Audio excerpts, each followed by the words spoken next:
Muito bem, vamos entrar já na análise de escalações que o Lédio tocou no comentário inicial, que eu acho que essa é uma grande curiosidade que a gente tem sobre como ele vai manejar esse elenco que o Flamengo tem e quais são as possibilidades táticas, de variações táticas, de acordo com o perfil do treinador. Então, primeiro a gente vai colocar na tela a escalação do ano passado, desse ano, né? Do último campeonato, que é a escalação 4-4-2 do Renato Gaúcho ali, Diego Alves, Rodrigo Caio, Davi Luiz, Isla e Felipe Luiz, William Arão, Andreas Pereira, é o time que estava em campo na final da Libertadores. Everton Ribeiro, Arrascaeta, Bruno Henrique e Gabigol. Na Polônia ele não jogou assim. Nem na Euro, nem nas eliminatórias. Sempre com 3 zagueiros. Sei que ele mude o conceito. 3-4-1-2 ou 2-1. Aí variava, 3-4-1-2, às vezes 1 na transição, que é o Zelinski, 2 jogadores no meio. Isso aí ele variava. Agora, os 3 zagueiros ele não variava, não. É um exercício, né, gente? A gente está tentando antecipar aqui como seria o 3-4-1-2 dele. Diga lá, Caê. Não, até trazer para o Lédio comentar, o Ricardinho, o EV, que, assim, que o Flamengo ele não joga com 3 zagueiros, mas ele constrói jogo partindo de 3 desde a época do Jesus, né? Por muito tempo era o Arão que entrava e com o Rogério Ceni era assim como está no campinho, não era o Arão que entrava, era o Felipe Luiz que recuava para ser um terceiro zagueiro. Então, assim, como construção, é um time que já está acostumado a esse desenho.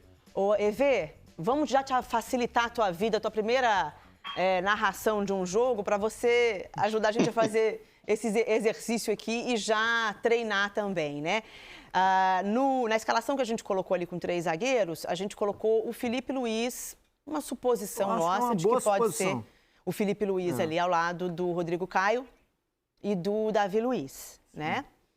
Agora, a grande dúvida, aí ali o Mateuzinho ou o Isla, né? O Mateuzinho ou o Isla continua sendo uma dúvida. O Everton Ribeiro pode ser que perca espaço? A gente está dizendo isso, gente, baseado no que como terminou o campeonato o Everton Ribeiro. Mas ele é um jogador que surpreende, pode voltar no auge e aí ganhar espaço. Mas seria o William Arão, Andreas Pereira ou Everton Ribeiro. E aí a ala esquerda, que é uma grande dúvida, né, Vê? O Flamengo não tem esse ala esquerdo hoje. Na sua visão, tem. A gente ficou com dificuldade de colocar alguém ali. Era o quê? Ramon? É o Kennedy? Então, é o Michael? Eu ia falar do Ramon, porque o Ramon era o reserva do Felipe Luiz e sempre que entrou acabou participando bem, né? Mas é difícil imaginar. A gente precisaria ver, mas assim, é um cara que ainda está ganhando espaço. O Flamengo aposta muito nele. E às vezes que ele entrou bem, mas é difícil imaginar ele fazendo essa ala esquerda aí. O Michael... ele joga pelo lado esquerdo, né? Mas é numa outra função, mais avançado, e teria que ter características defensivas para fazer essa ala esquerda aí, que eu não sei se o Michael tem. Aliás, é um ponto, até para o Caio falar para a gente, porque essa montagem do time vai depender muito de decisões que o Paulo Souza e a comissão técnica tomarem em relação a algumas peças razoavelmente importantes do elenco que têm contratos terminando agora no meio do ano, por exemplo. O Andreas Pereira, que tudo bem, ficou marcado pela final da Libertadores, mas é um cara que fez uma boa temporada pelo Flamengo. O contrato de empréstimo dele termina no meio do ano. Mesma coisa com relação ao Thiago Maia com o Lille. Lá na frente o Flamengo tem mais opções, mas o Vitinho tem contrato até o final do ano e no meio do ano ele já poderia assinar um pré-contrato com outra equipe se o Flamengo não acertar a vida dele. Então, a gente olhar para esse time e pensar na montagem dele também vai passar muito pelas decisões que a comissão técnica tomar em relação ao elenco, de jogadores que permaneçam ou não, e de jogadores que eventualmente venham. E para montar essa linha de 3 zagueiros para sair aí, eu também gosto do Felipe Luiz, até porque se você for pensar nos outros zagueiros do elenco do Flamengo, o Gustavo Henrique, por exemplo, foi muito criticado ao longo, desde sempre, né? Muito pela sua lentidão, e eu não vejo ele com a capacidade para fazer essa saída de jogo. Então, o Felipe Luiz me parece que seja uma peça boa para fazer essa saída de 3, só que você fica com essa interrogação na ala aí, com o Ramon tendo feito boas partidas, mas eu não sei se ele seguraria a onda nessa ala, e o Michael, apesar de jogar pelo lado esquerdo também, acho que não tem características defensivas suficientes para compor ali. Eu já vou jogar para o Caê. Vamos botar o Campinho de novo. Já vou jogar para o Caê para ele explicar para a gente quem é que pode sair ou não. Mas por que você quer ver o Campinho? Sabe, no início de carreira, o Everton Ribeiro jogou de lateral esquerdo no Corinthians. De lateral esquerdo. Não de ala. Entendi. Jogou de lateral esquerdo. Você acha que pode ser um improviso? Não, improviso. Ele é muito inquieto nas escalações dele. Ele mexe. E ele não é acomodado, ele não é conservador, ele tenta soluções. E um estadual é bom para você tentar soluções. Eu só estou fazendo um exercício aqui de possibilidade para ele. Todos estamos. Que o Everton jogou de lateral esquerdo no Corinthians.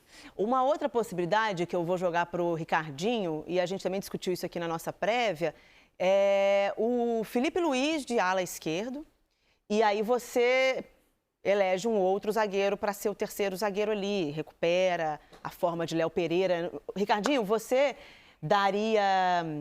Que solução você daria ali para preencher com 3 zagueiros, né? Que é um esquema que a gente sabe que ele costumeiramente faz.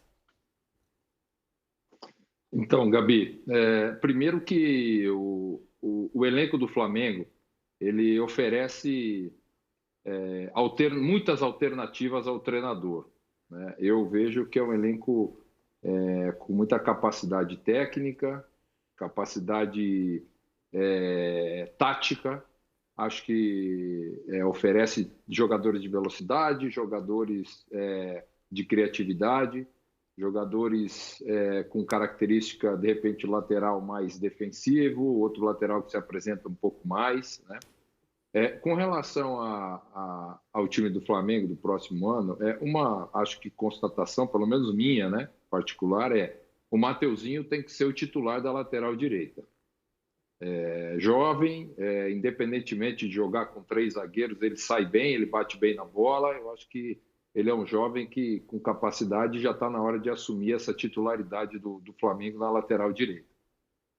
Com relação a se vai jogar com 3 zagueiros ou não, a gente precisa entender se ele gosta realmente desse esquema, se ele gosta de atuar com 3 zagueiros, que característica de zagueiros sai mais jogando. Não, pode ser 2 zagueiros e um lateral, pode ser 2 zagueiros e um volante, porque aí você tem o Arão, que já jogou de zagueiro, que pode, de repente, fazer esse terceiro e tem uma boa saída de bola, e aí você pode empurrar o Felipe Luiz um pouco mais para a segunda linha, né, para a ala. O Felipe Luiz é um jogador que tem uma capacidade técnica muito boa de construção, pode ser o zagueiro pelo lado esquerdo, se é que ele vai jogar desse jeito. Eu acho que a gente discute, e acho importante essa discussão, mas antes do treinador chegar e ter o conhecimento do elenco, por isso que eu falei no início, das características, para ver se existe possibilidade dele colocar a ideia que ele tem, ou que ele teve nos últimos trabalhos dele, isso é essencial, porque lembrando que do meio para frente, o Flamengo tem alternativas técnicas, Arrascaeta, Everton Ribeiro, aí tem velocidade com Bruno Henrique, com Michael, com Vitinho, você tem Pedro e Gabriel na frente. Então ele vai ter que estruturar esse time, lógico, colocando os melhores dentro do seu consentimento, da sua observação, mas entendendo que ele tem muita gente boa aí, ele tem alternativas. E ele não pode abrir mão de nenhum jogador de qualidade, né? Mesmo tendo a convicção do esquema tático. Eu acho que essa é a grande questão. Mas ele pode trazer o Arão, como você perguntou, como terceiro zagueiro, pode segurar um lateral, de repente, dependendo do jogo, como o Abel fez muito no Palmeiras essa temporada, ele segurava determinado jogo, ele segurava um lateral esquerdo como terceiro zagueiro, em outros jogos ele segurava o lateral direito como terceiro.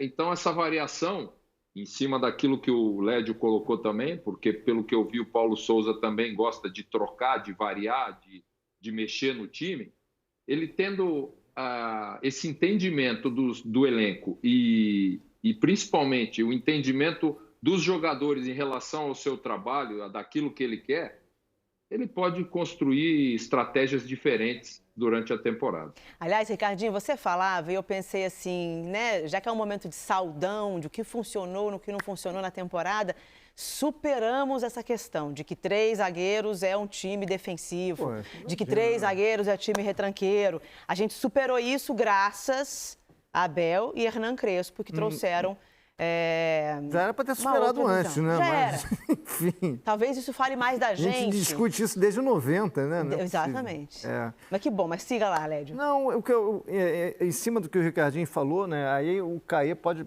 ajudar. Eu sei que ele não vai ter uma resposta definitiva, mas o Paulo Souza vai chegar com um elenco. Mas o Flamengo, que é do G3, ele vai contratar. Ou por indicação do Paulo Souza ou por negócios que já devem estar alavancados, já bem projetados, né, porque o Flamengo não fica parado. Ainda mais vendo os outros, o Palmeiras e o Atlético, os outros dois do G3, se mexendo. Então, a gente está fazendo um exercício aqui de elucubração em cima de um elenco que pode mudar, né, e deve mudar em alguma coisa, algumas dispensas, algumas chegadas. Isso vai passar por ele, mas talvez alguma coisa já esteja encaminhada. Tem alguma coisa já concreta sobre isso ou isso vai ficar mais claro só com a chegada dele, Caí? O Bruno Viana, por exemplo, já voltou mesmo, né? Bruno Viana já foi embora, é a única saída confirmada do elenco que terminou a temporada. Tem saída de garotos até que conseguiram gerar caixa para o Flamengo. Por exemplo, o Max e o Bill, que estavam emprestados, foram vendidos e geraram 10 milhões de reais para o Flamengo, assim, um detalhe, pena para questão de orçamento, mas o Flamengo projeta, sim, algumas chegadas pontuais nesse mercado. É difícil falar porque a gente especular, a gente sabe tudo que gera o burburinho que gera, mas conversando assim, até com pessoas que participaram de reuniões com o Paulo Souza precisa avaliar o elenco, mas ele não pensa em muitos nomes, ele pensa em 2, 3 nomes bem pontuais, assim, justamente como vocês falaram, para posições onde ele acha importante e o Flamengo não tem características. Assim, uma dessas é essa que foi como ponto de interrogação no campinho, que é esse corredor da esquerda. Hoje, quem faria esse corredor da esquerda com essa característica de dar profundidade e também de conseguir recompor, por características, deveria ser o Kennedy, né? Porque o Ramon, o René e o Felipe Luiz, por mais que sejam da posição de lateral, não tem tanto essa característica de dar tanta profundidade. O Michael, ele fica torto com o pé direito ali, ele corta mais para dentro, né? Então seria o Kennedy, mas até que ponto o Kennedy vai conseguir entregar? O Kennedy tem contrato somente até o meio do ano. Uma outra posição, como você bem falou, é o zagueiro. Bruno Viana sai. Assim ficam só 4 zagueiros no elenco: Davi Luiz, Rodrigo Caio, Gustavo Henrique e Léo Pereira. Tem que chegar um zagueiro pelo menos para compor ali, para dar mais opção ao Paulo Souza e também para que você tenha 5 zagueiros diante de calendário e tudo mais. Uma posição que era quase que unanimidade, que deveria chegar alguém para começar essa transição com o Diego Alves, é goleiro. Trazer um goleiro que desse mais segurança, que passasse mais segurança. Só que a gente já ouviu muitos elogios ao Paulo Grilo e que ele formou muitos jovens goleiros na Europa. Inclusive tem um goleiro que é terceiro goleiro da França, não me recordo o nome, mas que foi formado por ele no Bordeaux e que há uma expectativa de que ele faça uma avaliação do Hugo, até que ponto ele vai achar que dá para apostar no Hugo mesmo, dá para que o Hugo se torne o goleiro que todo mundo acha que tem potencial para se tornar, ou vai ter que chegar alguém mesmo. Então, assim, são situações que vão passar muito pelo crivo do Paulo Souza. A gente sabe também que ele falou maravilhas e está encantado com as opções ofensivas dele, isso aí todo mundo sabe também. Não é grande novidade, né, essa quantidade de opções que o Flamengo tem no ataque, mas falou-se muito ao longo da temporada também de um meia que seja uma bola de segurança para a ausência de Arrascaeta e de Everton Ribeiro, 2 jogadores que vira e mexe estão envolvidos com convocações, mas são avaliações de elenco que a gente sabe que são posições carentes que o clube identifica, e a gente sabe também que são algumas posições que, para o esquema do Paulo Souza, falta nesse elenco. Só que a gente especular aqui sobre quantos vão chegar, quem vai chegar e tudo mais, é delicado, que a gente vive nesse mundo de rede social, onde você fala uma vírgula e as pessoas interpretam um texto inteiro, né? Mas a gente está atento aqui. Eu sei até de muitos nomes que são oferecidos por empresários e tudo mais, mas aí a gente fomentar a especulação, que eu acho que não vale a pena, mas que vai chegar gente, vai, e não vai ser muita gente. Eu acho que o Flamengo está atento também ao movimento de saída, como o Ricardinho bem falou. René está em último ano de contrato, Vitinho está em último ano de contrato, é um caso que eu acho até que o Flamengo vai estender um pouco mais, porque é um jogador que é muito útil, foi muito útil na última temporada, mas nomes como René, Rodinei, o próprio Isla, estão em seu último ano de contrato, Pires da Mota, e o Flamengo não aceita emprestar, sabe, se emprestar, depois eles vão embora de graça, mas está bem propenso a negociar. Se alguém quiser pagar alguma coisinha por eles podem sair e abrir espaço nesse elenco, né? Sem contar garotos como Vitor Gabriel, Gabriel Batista e outros nomes que também estão fora dos planos e serão negociados. Mas falando do grupo principal mesmo, essa é a leitura da diretoria e do Paulo Souza.